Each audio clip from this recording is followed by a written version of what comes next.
Bonjour à tous, j'espère que vous allez bien, en tout cas moi ça va extrêmement bien. Aujourd'hui on se retrouve pour une vidéo qui n'était pas prévue, ça devait pas être ce sujet là, mais je pense qu'au vu de l'actualité, je n'avais pas le choix d'évoquer ce sujet. C'est un truc de malade parce que honnêtement, ça va faire que mon ancienne vidéo par rapport à The Acolyte avait extrêmement mal vieilli sur certains points, mais pour le coup c'est bien de pouvoir retourner là-dessus, et effectivement, comme vous l'avez su, vous l'avez sûrement vu, The Acolyte a été annulé. Cela signifie tout simplement que nous n'aurons pas de saison 2, c'est-à-dire que la série s'arrête là, point final. Mais en plus, il y a eu quand même débat pour savoir si la série allait rester au catalogue de Disney+, parce qu'en fait la série est annulée pour des raisons économiques, c'est-à-dire qu'il n'y a pas eu assez de visionnage, etc. Le budget initial était de 180 millions. Si la série est annulée pour un manque de visionnage, ça veut dire que Lucasfilm n'a pas du tout eu de retour sur leur investissement. Et le problème, c'est qu'ils ont eu ni retour au niveau monétaire, mais ils n'ont pas eu de retour non plus au niveau critique, parce que j'ai vu beaucoup de personnes qui disaient « Oui, mais Andor a coûté plus cher, il me semble que c'est 250 millions d'euros, enfin de dollars plutôt, pour Andor ». Beaucoup disent que certes elle a coûté plus cher, mais il n'y avait pas eu non plus énormément de visionnage. La différence c'est que Andor a eu un succès critique phénoménal et Lucasfilm pouvait se permettre de sacrifier de l'argent sur cette série tout simplement parce que c'est une série qui dépend d'un personnage qui existe déjà dans la continuité de Star Wars. A l'inverse de The Acolyte qui était censé être le pilier de la Haute République sur l'écran. Et là on a complètement foiré du côté de Lucasfilm et du coup il y a eu forcément une annulation. Alors qu'est-ce que ça veut dire pour la suite ? Alors avant de commencer réellement cette vidéo, je voudrais vous inviter à la liker, à vous abonner à ma chaîne, à commenter et à me donner votre avis par rapport à cette annulation. Parce que c'est vrai que c'est une annulation qui satisfait énormément de personnes, mais qui en même temps forcément en déçoit beaucoup aussi. Et je suis tout simplement extrêmement curieux de savoir où vous vous situez par rapport à cette annulation.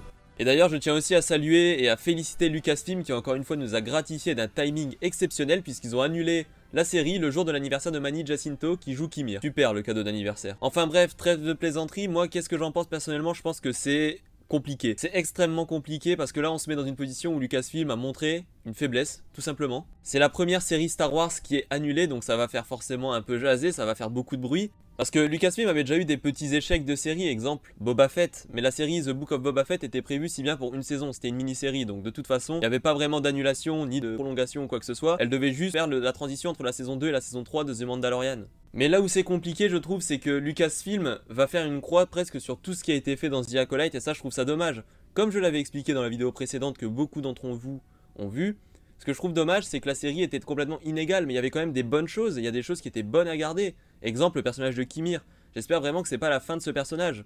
Comme je le disais dans ma vidéo précédente, s'il y avait une saison 2 qui devait apparaître, moi j'aurais aimé qu'elle soit centrée sur lui. Alors est-ce qu'ils annulent The Acolyte pour mettre ce personnage en avant? Honnêtement, je pense pas. Je ne pense pas. Est-ce qu'ils vont garder les personnages de Osha ou quoi que ce soit? Je pense pas non plus. Mais moi, ce qui m'inquiète aussi, c'est que quand même, dans The Acolyte, on a introduit Dark Plagueis. Dark Plagueis qui est censé être le maître de Kimir. Donc ça veut dire que Dark Plagueis aussi, on va le limiter.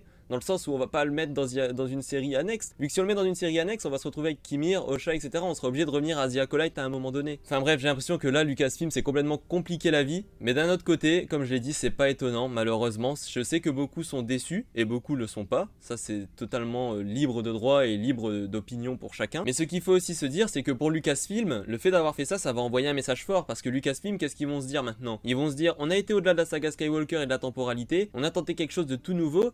Au final, on s'est pris une vague de... parce qu'il y a eu des review bombing suite à des personnes qui voyaient des messages politiques. Il y a eu de toute façon des critiques négatives, même pour des personnes qui ont juste pas aimé le show. Mais en plus de ça, ils n'ont pas récupéré d'argent. Donc qu'est-ce qu'ils vont se dire, Lucasfilm?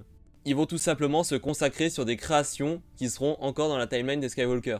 Est-ce que c'est une bonne chose? Je ne le pense pas, honnêtement. Est-ce que c'est complètement sûr ce que je dis? Non plus, mais c'est le message qui est envoyé concrètement par Lucasfilm au moment de cette annulation. Alors, l'autre solution, et celle que j'aimerais bien, c'est qu'ils retournent encore plus loin dans le passé. Et qu'ils se disent, voilà, la Haute République, ok, ça n'a pas marché à l'écran, on va la laisser en sortie comics, en sortie roman, parce qu'ils vont pas annuler la période, hein, faut pas déconner non plus. Mais pourquoi ne pas retourner complètement là où tout a commencé? Là où les fans ont réellement un fantasme de voir ça adapté à l'écran, c'est tout simplement à l'époque de KOTOR. S'ils retournent à cette époque-là, là je pense qu'il y aura aucun débat et les critiques seront forcément majoritairement positives. Maintenant, on connaît Lucasfilm, hein, ils sont capables de nous pondre le meilleur comme le pire. Et moi, ce qui m'inquiéterait un peu s'il y a une adaptation de KOTOR, c'est que certaines choses soient censurées, modifiées. Parce qu'évidemment, dans les jeux KOTOR, il y a des choses qui se passent dans notre époque actuelle qui passeraient mal, entre guillemets. Et ce qu'il faudrait pas non plus, c'est que Lucasfilm se permette de trop réécrire l'histoire et d'en faire quelque chose qui sorte complètement de l'essence même. Sinon, on aurait le même phénomène qu'avec The Acolyte de toute façon. Mais vraiment, quand j'ai vu cette annulation, je me suis demandé quoi, parce qu'on a rarement vu, si ce n'est jamais, Lucasfilm sous Disney faire un aussi grand rétro-pédalage. Et ce que je trouve encore plus dommage, c'est qu'ils ont annulé la série, mais en contrepartie, on n'a pas eu une nouvelle annonce ou quoi que ce soit. C'est-à-dire qu'ils nous ont annulé The Acolyte, on a eu des infos pour Skeleton Crew, Mais on prend l'exemple à D23, bah il n'y a eu aucune révélation sur un projet qui est travaillé. Comme je l'avais dit dans la vidéo où j'avais justement parlé des révélations de Lucasfilm à D23, on n'a pas eu d'infos sur les animations, on n'a pas eu d'infos sur une nouvelle série live action. En fait, Lucasfilm là ils annulent tout ce qui est autour de The Acolyte. Mais par contre, tout ce qui devrait arriver ensuite, ou peut-être des projets en cours, on n'a aucune nouvelle. Faudra attendre la célébration 2025 au Japon. Et autant dire que dans ce laps de temps, il va s'en passer des choses. Déjà, on aura Skeleton Crew qui sera sorti. J'espère que ce sera un succès. En tout cas, moi, je suis très enthousiaste à l'idée de voir ce que ça va donner. Maintenant, j'ai vu énormément de youtubeurs Star Wars et surtout des youtubeurs américains se réjouir de cette annulation et être vraiment très satisfait et comme si limite c'était la meilleure nouvelle de l'année. Alors, moi, je tenais à vous dire, les amis, ne tombez pas dans ce vice-là. Ne tombez pas du tout dans ce vice-là parce que je vous explique, lorsqu'il y a une annulation de ce type dans un studio qui est en plus une énorme franchise, c'est jamais bon pour personne. Ni pour Lucasfilm, ni pour le spectateur. Parce que outre le fait que vous n'ayez pas aimé The Acolyte, ce qui est totalement dans votre droit, etc., il n'y a pas de souci là-dessus. Parce que lorsqu'il y a ce genre d'annulation, ça veut dire que le studio fait marche arrière. Et dans le cas de Lucasfilm, ça voudrait dire quoi? Ça voudrait dire que s'ils font des nouveaux projets en dehors de la saga Skywalker, ils vont sûrement mettre beaucoup moins de billes dedans. Peut-être que vous allez vous dire, oui mais attends c'est pas logique, ils avaient mis 180 millions et là on voyait déjà que dans The Acolyte il y avait des moments où bon bah c'était pas très bien fait etc. Mais attendez, c'est une entreprise Lucasfilm. Et ça c'est pas juste l'histoire du rachat de Disney, ça l'a toujours été. Et quand une grande entreprise a un énorme flop, ce qui se passe c'est ou ils ne sortent plus rien pendant une grande période et puis ils reviennent après avec un reboot ou quoi que ce soit. Mais là dans le cas de Star Wars c'est pas du tout ce qui va se passer, ce qui va se passer c'est que Lucasfilm va mettre beaucoup moins de pions. Et ils vont prendre beaucoup moins de risques. Alors des fois, ça peut être la recette qui marche, hein, le fait de ne pas prendre de risques. Mais dites-vous bien qu'il n'y aura pas autant de moyens mis dans une nouvelle série d'ici tôt. Du moins dans une série qui sera en dehors de la saga Skywalker. Ça peut vraiment être inquiétant. Tout simplement, ça peut être inquiétant. Tout comme l'action actuelle, de toute façon, là on nage dans le vide. On ne sait pas où on va, on ne sait pas comment ça va finir. On ne sait pas s'il y aura des suites annexes ou si ça va juste complètement effacer la Haute République du grand écran. On n'en sait strictement rien. La bonne nouvelle dans cette histoire, c'est qu'en même temps, Star Wars revient au cinéma, donc on va être moins focus sur les séries chez Lucasfilm, et du coup on aura, on va dire quand même de la qualité, en principe. Après il faut que les films soient bons, mais l'argent sera redistribué autre part dans tous les cas.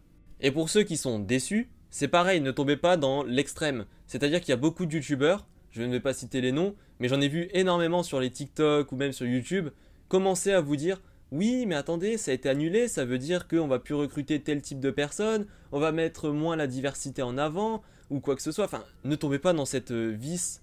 C'est pareil, c'est un vice énorme de dire ce genre de choses. Lucasfilm, que ce soit avant ou après le rachat de Disney, il y a toujours eu cette forme de mixité, diversité dans les acteurs, dans les races aliens même. Enfin, au bout d'un moment, ne tombez pas non plus dans le panneau. En fait, ce qui est drôle avec cette annulation, c'est que ça a créé deux extrêmes. Ceux qui sont extrêmement contents et ceux qui sont extrêmement déçus. Et le problème, c'est que les porte-paroles de chacun de ces camps sont des personnes qui vont tout simplement utiliser des arguments outre-artistiques, juste par appât du gain, appât de vue, etc. Et surtout, ne tombez pas dans ce piège. C'est-à-dire que par exemple, pour ceux qui sont extrêmement contents que ça a été annulé, vous allez voir énormément de vidéos qui vont dire « Tant mieux, de toute façon, la série, elle était woke, nanana, le casting était comme ça, c'était forcé pour nous montrer qu'une certaine diversité... » Ça, c'est horrible. Surtout, ne rentrez pas dans ce genre de propos. C'est des propos vicieux qui visent juste à vous dériver réellement de la réelle raison de l'annulation. Et pour ceux qui sont extrêmement négatifs, bah, comme dit précédemment, on va se retrouver avec des gens qui vont dire « Oui, mais maintenant que ça a été annulé, ça veut dire qu'une personne de telle couleur ou une personne de telle orientation ne sera plus jamais mise en avant par Lucasfilm. » Ne mélangez pas tout, les amis. S'il vous plaît, ne mélangez pas tout et ne vous laissez pas avoir par ce genre de comportements qui sont juste vicieux. C'est pas des gens qui veulent réellement l'avenir de la saga ou qui aiment réellement Star Wars. C'est des gens qui veulent juste faire des vues sur la saga Star Wars. Et ça s'arrête là. A l'inverse, vous pouvez voir des youtubeurs qui ont réagi à cette annulation, mais qui vont vous donner des arguments qui sont justement artistiques. Exemple, ils vont vous dire, bah oui, bah moi je suis content que ça ait été annulé parce que le scénario, à mon avis, il était trop faible, certaines scènes n'étaient pas marquantes, les personnages étaient mal écrits. Et dans ce genre de situation, c'est totalement ok. Comme j'ai dit, on a le droit d'avoir son avis. Mais surtout, ne mélangez pas les choses et ne vous laissez pas piéger bêtement par des personnes qui utilisent la saga Star Wars juste pour faire passer leurs idéaux à eux, ou bien juste pour vous infliger tout simplement une pensée unique. Personnellement, je comprends les raisons de l'annulation de The Acolyte, comme je le disais précédemment. Même s'il y a eu des séries qui ont coûté plus cher et qui n'ont peut-être pas été aussi rentables, le problème c'est que The Acolyte a eu énormément de faiblesses sur sa première saison. Et j'en parlais dans l'autre vidéo, donc je vais pas refaire une vidéo complète où je dis le pourquoi du comment, ce qui a été décevant ou non. Mais le problème c'est que The Acolyte c'était la première saison pour planter un nouvel univers au niveau de l'écran, etc. Et le problème c'est que ça a foiré. Comme je l'ai dit, l'argent n'est pas récupéré pour Lucasfilm et les visionnages ne sont pas atteints. Bah ouais, malheureusement dans cette situation, l'annulation est compréhensible. J'ai une partie de moi qui est déçue, bien évidemment, mais en même temps, bah, c'était prévisible. Même quand j'avais fait la vidéo à l'époque, j'avais dit qu'en principe c'était renouvelé, mais déjà à ce moment-là, c'était un peu frileux, on savait pas trop réellement. On était positif, mais bon, bah, des fois, bah, il faut accepter la réalité. C'est annulé pour des bonnes raisons. Mais comme je le disais aussi, d'un autre côté, ça veut dire qu'on fait une croix sur beaucoup de choses qui étaient prometteuses et qui auraient pu être bien développées dans la saison 2. À titre personnel, je ne suis pas chez Lucasfilm. J'imagine qu'eux ont des données que nous n'aurons jamais et qui ont fait qu'ils ont préféré annuler cette série. Mais à titre personnel, en fait, j'aurais juste changé le showrunner. J'aurais été chercher quelqu'un qui est plus justement dans l'écriture de personnages, qui est capable de nous faire des bonnes scènes d'action, même si c'était pas la faiblesse de The Acolyte. Mais ce que je veux dire, il aurait fallu quelqu'un peut-être de plus expérimenté, tout simplement. Quand je dis expérimenté, c'est évidemment dans le cinéma, globalement, dans l'univers des séries, etc. Mais c'est aussi quelqu'un qui est expérimenté dans la saga Star Wars et qui connaît bien la saga. Comme je l'ai dit dans la vidéo sur The Acolyte, la première, beaucoup de personnes, que ce soit dans le casting ou même dans ceux qui ont travaillé sur le projet, ne sont pas réellement des fans de Star Wars et ne connaissent pas bien la saga. Et ça se ressent à l'écran, et malheureusement, je pense que ça s'est ressenti chez beaucoup de personnes qui n'ont du coup pas aimé la série. Et beaucoup aussi se sont braqués malheureusement sur cette série et ne lui ont tout simplement pas laissé une chance, donc c'est un peu dommage. Mais dans la conclusion et dans la continuité des choses, ouais, c'est pas une bonne nouvelle qu'il y ait une annulation, même si la série vous ne l'avez pas aimée. Comme je l'ai expliqué précédemment, pour beaucoup de raisons plus techniques, économiques, etc., même pour le futur de Lucasfilm et des productions, c'est pas une bonne chose du tout. Et d'ailleurs, ce phénomène, on l'a vu un petit peu avec Marvel, c'est-à-dire que quelques films ont flop, les séries aussi, et maintenant on se retrouve avec des films qui sont bâclés la plupart du temps, parce que les moyens ne sont pas bien distribués, etc. Et bah j'ai peur que Lucasfilm fasse les mêmes erreurs maintenant. Enfin bref, c'était pas une vidéo qui était forcément prévue à la base, mais ça me paraissait extrêmement important d'en parler, notamment au vu de ma première vidéo là-dessus. Je trouvais que c'était un peu compliqué de passer ça sous silence et de passer à autre chose comme ça. Donc si vous avez aimé cette vidéo, encore une fois, je vous invite à l'aimer, à vous abonner à ma chaîne et à commenter. Je vous invite aussi à aller voir ma dernière vidéo qui était sur le sujet de commencer Fallout en 2024. Je pense que ça peut en intéresser certains dans cette vidéo. Vraiment, j'ai hâte de voir vos retours en commentaire, voir ce que vous en pensez tout simplement, comment vous vous positionnez par rapport à cette annulation. Et on se retrouve la semaine prochaine pour une future vidéo. Et je vous dis à la prochaine, ciao!